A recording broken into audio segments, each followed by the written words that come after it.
Okay. Welcome to the first episode of our podcast. I'm joined with Kelly Stewart. Kelly, do you want to just give us a bit of an introduction about who you are, what you do, and kind of how you're involved in theatre at the moment? Thank you very much. Thank you very much for having me.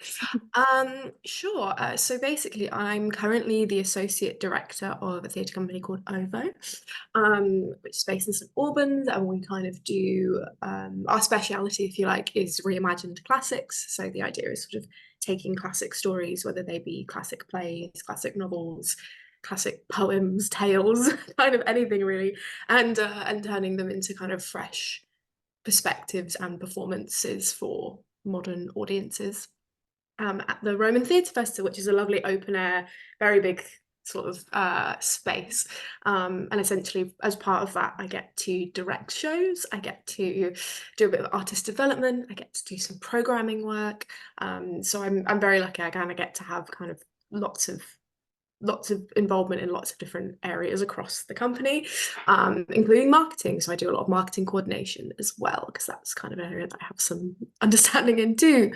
As like a brief background, I was an actor first, trained at drama school, and then acted for a bit. Did fairly well. I wouldn't say I did badly, but I definitely found myself wanting to do something else, something where I got to kind of create more.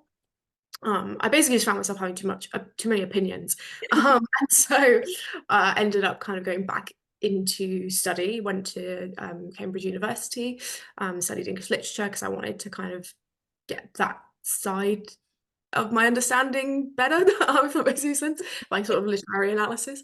And from that, then ended up kind of developing directing while also kind of doing some ADing here and there. I used to teach acting, which kind of gave some of the skills for directing as well.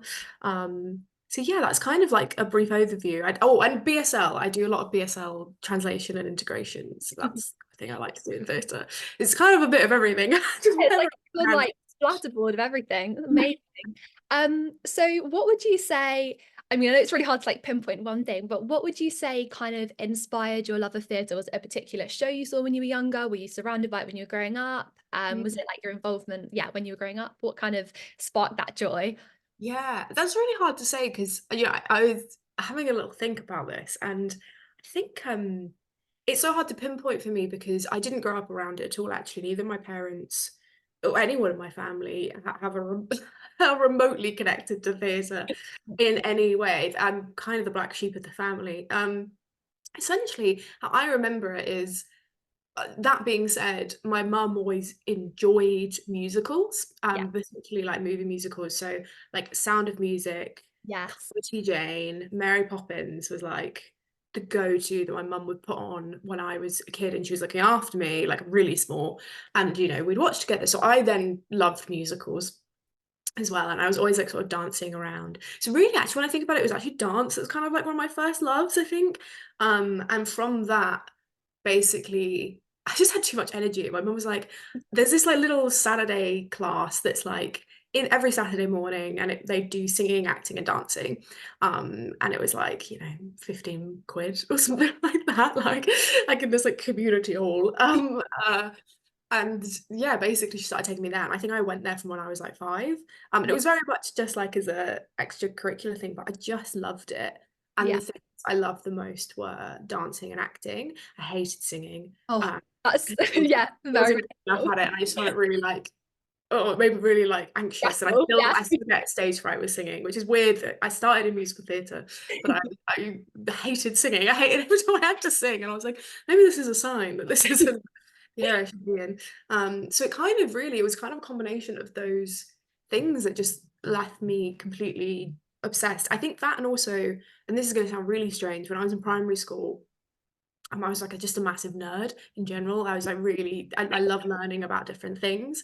And the fun part of theatre is because you're telling so many different stories, you end up learning about a lot of stuff. So I Yeah. think it kind of fed that a little bit. And the other thing being, I kind of became obsessed with Shakespeare when I was like 7, which is really weird, like and strange. Like my mum, I remember like rocking up to my mum and I was like, I really want this like box set of like the complete works of Shakespeare. And she was like, You're 7. She was like, Stop. No, Yeah. the Shakespeare obsession is real. I remember, I think I was like 5 and we were learning about like witches in primary school and I learnt the whole of the Shakespeare witches speech from Macbeth, like the whole thing, and I was like 5 and that was like my thing and I like would roll out as like my party trick to everyone. So getting the Shakespeare in early, I feel that's definitely the Shakespeare to like theatre lover pipeline is Totally. It's real and it's strong. yeah. Um, and I know the answer. If I ever have children, I want them to be theatre kids. I'll just, Yeah, just give them have it. Shakespeare. All these fair. No, it's very much the case. So yeah, it kind of just all snowballed from that, really. And I think really, if I was going to get deep about it, and I think this is the case for most theatre people, if you get into it in some way and you're remotely kind of naturally good at it Yeah. to an extent, and you get praise for that thing, that will always feed it. And I think I think particularly now on the other side being a director and working with actors, I think that's still very alive and well. You need to tell your actors what the job they're doing. And I think, yeah, so I do think actually that feeling of sort of something you're good at, Yeah. praised for, then makes you love it even more. And it's actually, I think like performing can be quite addictive in that sense. Like I think, like you get like show blues and like you kind of yeah, when you haven't performed in a while, you get Yeah, like yes and like definitely.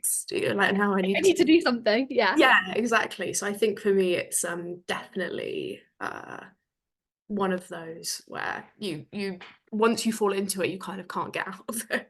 It never leaves you. Definitely. Going back to kind of like being in that youth group, what was the first production you're involved in? Or can you even remember it? And what was also the first production that you saw that you were like, wow, this is amazing? Yeah, okay. Oh my gosh, first production I was in, I mean, I was so small, I can't even begin to think what it probably was. I remember being in Cats really young. Love it. You know, I've I never was seen tiny. Cats. I feel like that's a theatre cardinal sin. I've never seen Cats. You don't need to, it's terrible. In my opinion. No, we had to do it was like the youth theatre Yeah. and I was sorry, my boyfriend's parents were sort of arriving in the background. Oh, good. Oh, good. Sorry, yeah, no, it was youth theatre, and we were like, yeah, I was in like the first group, so I was like 5, I think, Yeah. and it was sort of yeah, these like mini showcases type thing, and yeah, I remember we had the full cat outfit, and we did Oh, Macavity, and I loved it, and I had a lot of fun, and I think Cats is something that's probably a lot more fun to be in when you're than young. to watch, because I remember going to see it at like quite a young age at Oxford, actually getting quite scared of the cats as a child. I was like, no storyline and it's all very strange. And I think the film came out and that just sort of completely, Yeah. hammered that musical to the grave. But yeah, I think that was the first one I was in. Love it. This is going to be a really hard question because I don't think I could personally choose this, but what is your favorite project that you've, or like the first one that springs to mind that you were like really, really enjoyed, really passionate about? Kind of, yeah, if you had to pinpoint maybe one that you've been involved in.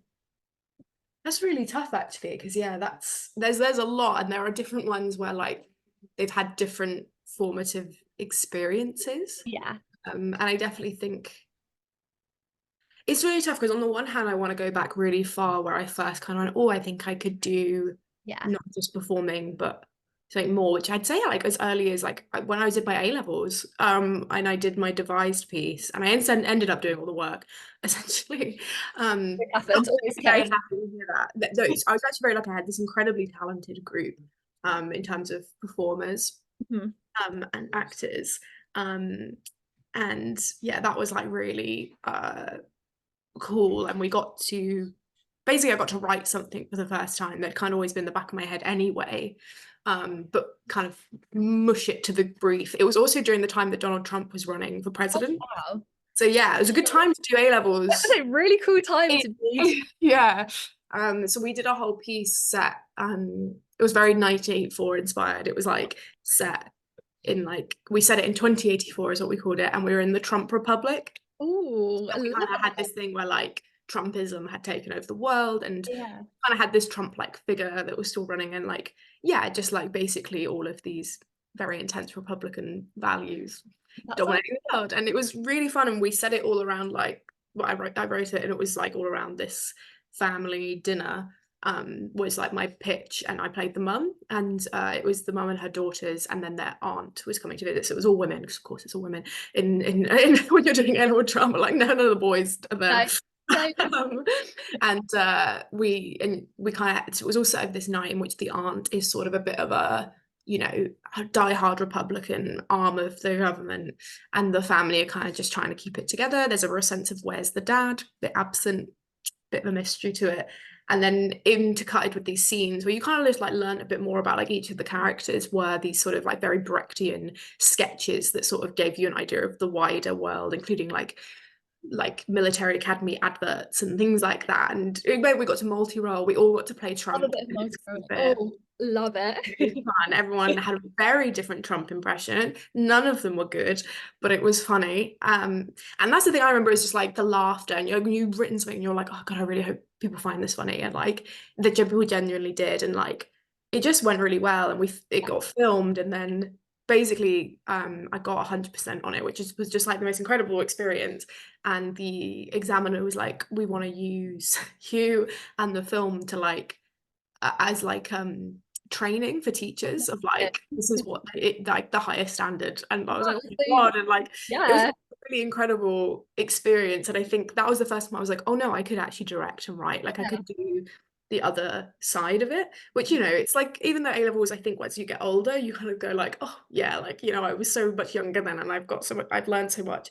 I think that was really formative in like me going, oh no, I want to do more than just act. yeah. um, so that feels like one, but I think the other one that I'd say would probably be, there was a period of time when I graduated drama school when I was acting, that I was very lucky to get a lot of work in a row. I did sort of King Charles III Oh, wow. to play Kate Middleton, which was interesting. I was 21 at the time, and I was playing no, sorry, not 21. Oh my God, I think I was like 20 to 19 or something like that. It was crazy. I was really young. Yeah. And yeah, I was yeah, playing Kate Middleton, who was like 35 with like three kids. Um Definitely, you've got to really immerse yourself in the character there. It's not very relatable. Yeah, it was definitely, but it was all in verse, and I loved it. And I thought it was so unusual as a play, and I had this amazing cast, and and the director that is now my friend. You know, I'm going to his wedding this year. Oh, So crazy stuff. But yeah, and then it kind of like spiraled up, and I got to play Juliet for the first time, which felt very vindicating, because when I was at drama school, I was told I'd never play Juliet. oh, So I was like, um, and I had a great time doing that. And that was really quite magical, because it was like a very traditional production actually, but it was quite beautiful. It was like very fairy tale. It was very pretty.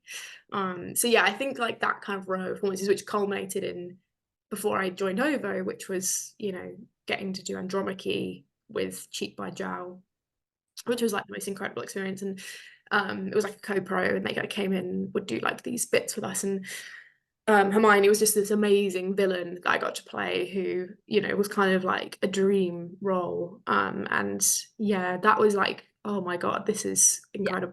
And then I started directing, and I directed Singing in the Rain. And when we got it to rain on stage, that would be one of the other That is like, like oh a my God. highlight. Yeah, The exactly. weather's really working. Sometimes weather works against you, but when the weather works for you. Yeah. Well, and that was indoors. Singing in the Rain was indoor. So Oh, like singing wow. in the rain Oh, like on fully stage rigged it like indoor, this.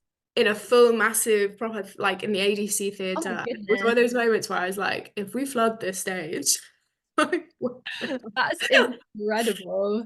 so there was a lot of test running of that mechanism, but it was incredible. And when it would happen, and the audience would go ooh each night when Yeah, this, it's like the wow factor. yeah, exactly. And I got to work with an amazing director. That was like a co-direction where she was a tap dancer, so she did all this incredible tap.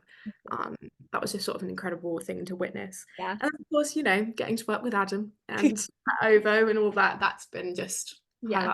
highlight really. So it's so hard to pick, but I think, yeah, those are kind of like the The ones formative that stand out. Yeah, ones, yeah. I think. Yeah. You touched briefly there on when talking about your A levels about how it's an all-female, it was an all-female group. I'm in a similar position where it's me and two other girls. But I guess I don't know, I feel like it's in some ways reflective of the industry, in some ways it isn't. But how would you say Because the whole focus of this project has kind of been about like raising awareness of, not even awareness, but kind of raising the profile of women in the industry and kind of giving them a voice. How would you say that your agenda has affected you, or do you think it has? Do you think it's been pretty even in like drama school and stuff? Do you think that it has particularly disadvantaged or advantaged you? Gosh, yeah, it's a big question. No, I think you're totally right on the A-level thing. I think the thing that you find is it's a very female saturated industry. So in many ways, you see women everywhere and it's great, but actually I think all it takes is to look at how many artistic directors are women and that tells you quite a lot. It's a female industry not necessarily led by women and I think that is where you really see cracks, Yeah, where there is probably some bias and I think it's just the classic thing and I think you see it in other industries like you know, chefs and cooking and that sort of thing, right? The most famous chefs are men, even though people see cooking as a female profession. And I think there's some really interesting stuff around gender bias there, because I think it kind of starts to become like this is a female profession, but to be great at it, to yeah, be excellent at it, to be infamous at it, it's still a bloke. yeah, Like, let's be real. They're the ones who are actually going to know how to do it the best. So I think and I think that's something we're seeing to change, particularly in London, because I think there's been such a call for it. yeah, Um, but I think that's the thing that you see a lot, and you see in a way that can feel a bit difficult because essentially what you end up having is a bunch of women who work under men who then have to learn how to speak a certain way in order to rise to the top and it can be very difficult and I think it doesn't take long until like that top tier becomes a men's club yeah, that's kind of impossible to get into. yeah, And it's not until you kind of go to a theatre company where that's not the case that you're going to then be able to get yeah, upwards and upwards. And I'm very glad to say that where I work currently, that is not the case. But I've definitely had experiences like it elsewhere, and it's really tough. So just thinking through like what the different sort of elements of that question, I'd say drama school was a really good example in the sense that I think I can't remember the statistics, but the statistics of women applying to drama school compared to men are nuts. Like immediate, and then if you're thinking about how many people get in and the ratio and the fact that they have to take a 50-50 gender ratio at drama school, you immediately get essentially a situation where um you're gonna get more men getting in, not as high quality of performer as women, because essentially like 80% of your applicants are women, 20% are men, and for your cohort, you're taking 50-50. So essentially what you see loads when you're auditioning is guys who you're like, meh, when you're watching them perform, and then they get the recall, and the girl who you were like, holy shit, she was insane. Sorry, I shouldn't swear. Oh my God, she's insane. Um, uh, uh, doesn't. And I yeah, think that was the thing I just kept seeing over and over again. I was like, what is happening? And then you quickly realize, and that's not to say, when I did go to drama school, there was some incredible male performers in the room. And that's not to undervalue their talent, but it's more that there's immediately a bias that comes in that is essentially, particularly if you are a man who can be white and straight essentially, because those are even rarer kind of thing. There's this kind of, or well, actually men of color who are straight, is that sort of straight performance, that sort of hyper masculine thing, you're going to probably do pretty well, which is also not nice, because it also sends a certain message that gay men can't play straight men and all of that fun stuff. So it all becomes very intersectional as well, I think, with these things. But yeah, you kind of find that, and then once you get there, you then get these strange things. So I definitely had a few teachers who treated the girls different to the men. And they kind of justified it with this, like, well, because there's so many more of you women in the industry, you've got to be 10 times better to compete. And therefore we have to be 10 times harsher and we have to yeah, push you, we have to make you cry every day and like that kind of thing. And whereas the guys, they just get up once and they're like, you're yeah, amazing. Oh my God. Like, and there was a lot of that. There was a lot of sort of, yeah, watching girls who were just incredible kind of really lose faith in their abilities and performances because of how they were being treated. And I think that's something, and quite frankly, that sexism of teaching you saw often from male teachers. I didn't really see that from female teachers. I will say that, but not all male teachers. I had some really great ones as well. But I think you definitely you see it come through, and then of course, as these things happen, then it goes into the industry. Of course, it does, because drama school, in many ways, is the beginning of the industry. It starts there, and these people who teach at drama school are often then also people working in the industry. So you get this sort of trajectory essentially, that you then, yeah, you see all over the place, which is not great. Like, you see a lot of guys who, in my opinion, are not as talented as women getting a lot more work, in the same way, and it just becomes, yeah, like a bit depressing to watch. But I think particularly within, yeah, directing and stuff, and I don't know whether there's also some wider societal things where, you know, because women are taught to speak in a way that's less assertive, to apologize, to you know, ask questions and raise our hands and stuff, and sort of ask for permission to exist. I think as a result, that you end up with a skewing in that way, because I think particularly in like high power positions for theatre, being very bold and direct and um rude, in my opinion, it gets you there, it gets you in that room, and people sort of, theatre can be a space where people kind of fake it till they make it. And actually, I think men are predispositioned to be able to do that a bit better, because they're not taught to apologize for their existence. It's really interesting. In English, we're studying at the moment, and it's kind of the language that men and women use. And it's like actually a lot of the time, and I'm so bad at doing this, I do it, but it's like I was on like an online course recently. It's like prepping for uni stuff, and all the boys in it were like, "Yeah, this is what it is." We were like studying a text. It was like an English thing. We're studying a text, and all the boys were like, "Yeah, this is what I think it is. This is what it means. This is definitely it." And all the guys were like, "Well, this might be wrong, or I'm not quite sure." And it's like, and I noticed, and I'm trying so hard not to do it, but it's so hard when you're like surrounded by that. I think it kind of perpetuates, obviously, because that's what you're constantly surrounded by with other women. Absolutely. And I think that is something, it's funny when you notice it, you can't unsee it. And it is really hard. I think it's interesting, because I have an attitude that it's like, is it that the women should change from doing that, or is it men should stop being so arrogant? And I think I have a very strong thing that I think it's okay. Like, particularly, like, you know, I study English, and I think one of the things I really, and I had this experience funny enough when I was studying at Cambridge quite a lot, which was, you know, my attitude is always, I like to look at both sides as much as possible to make my argument stronger. So I will entertain something quite far, and I will go, maybe it's this, maybe it's that, and then I'll bring my conclusion in at the end. And I actually think that's quite a good way to be. I think it's a good critical hat to have, because it means that you're always assessing things and not taking things at face value all the time. Whereas actually it is rewarded, particularly the higher up you go, being extremely almost dogmatic with your opinions, and backing them, and it's this, which actually leads to straw manning. It leads to not understanding another person's point of view or argument, and it leads to closed-mindedness, in my opinion. And I think, and theatre is the worst place to have a closed mind. So I Especially think collaboration.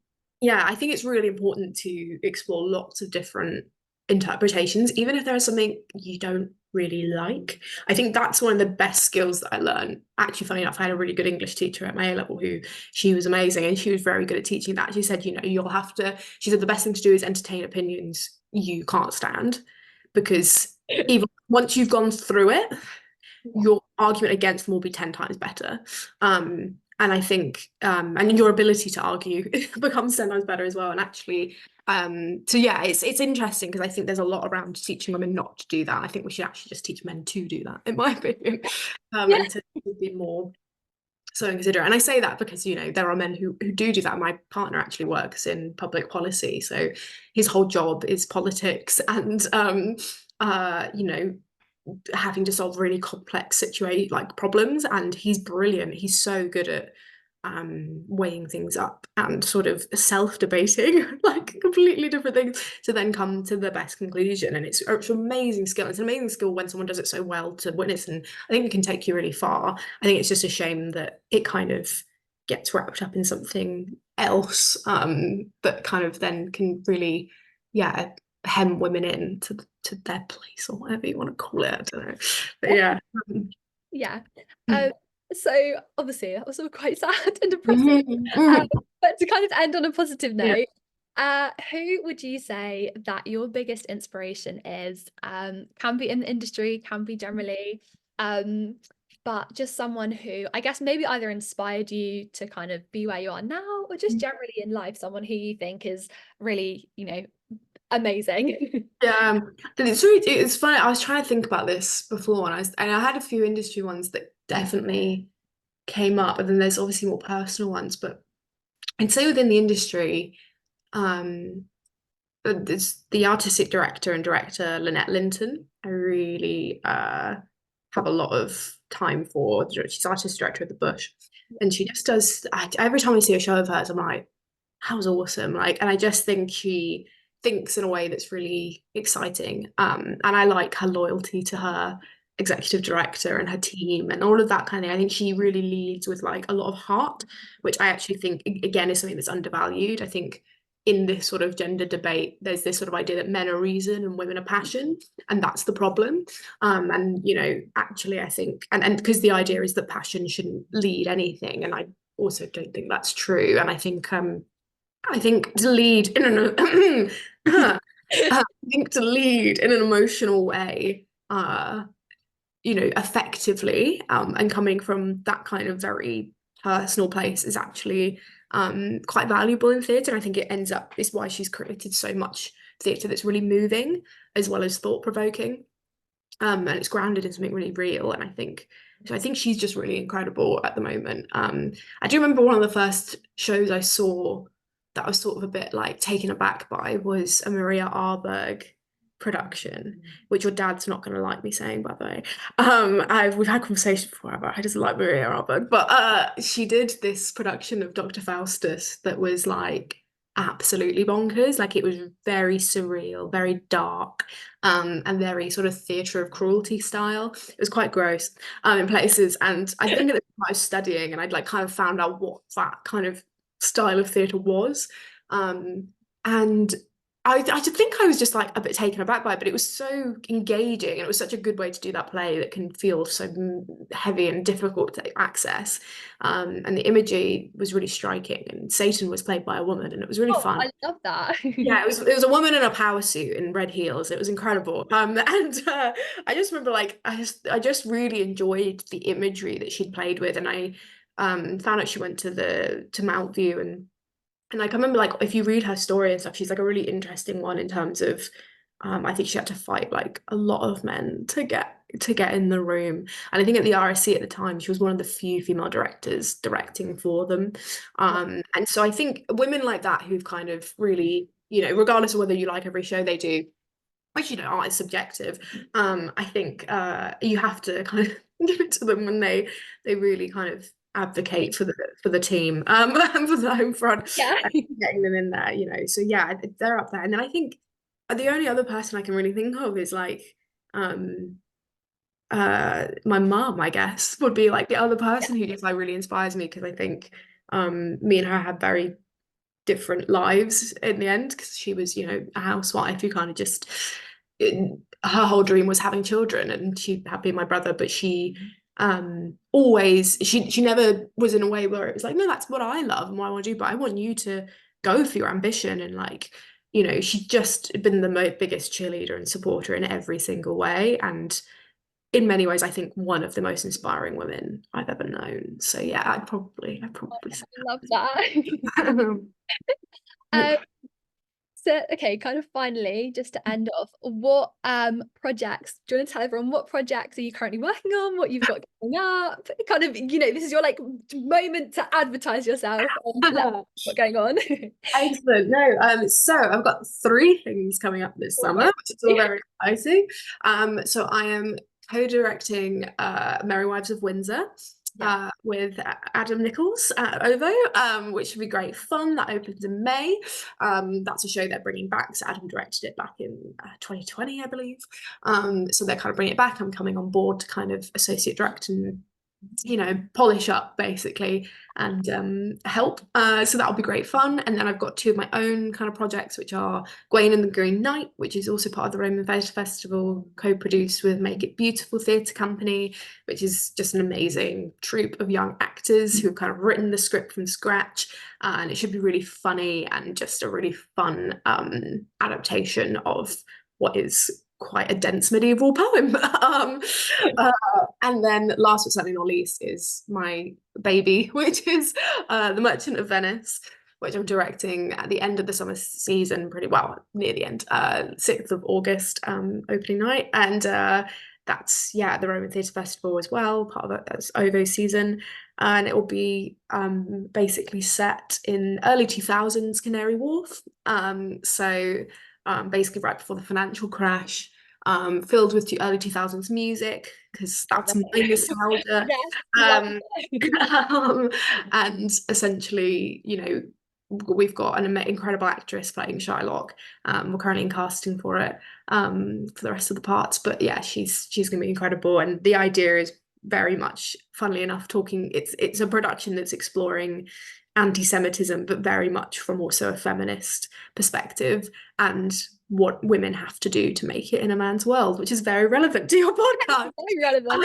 That's the theme of that one. I really like creating feminist theatre. So Amazing. That sounds so interesting. Well, thank you so much for being a guest on my podcast. It's really interesting to hear about, your opinions on the industry and kind of what you're getting up to. But yeah, thank you so much for being a part of my podcast.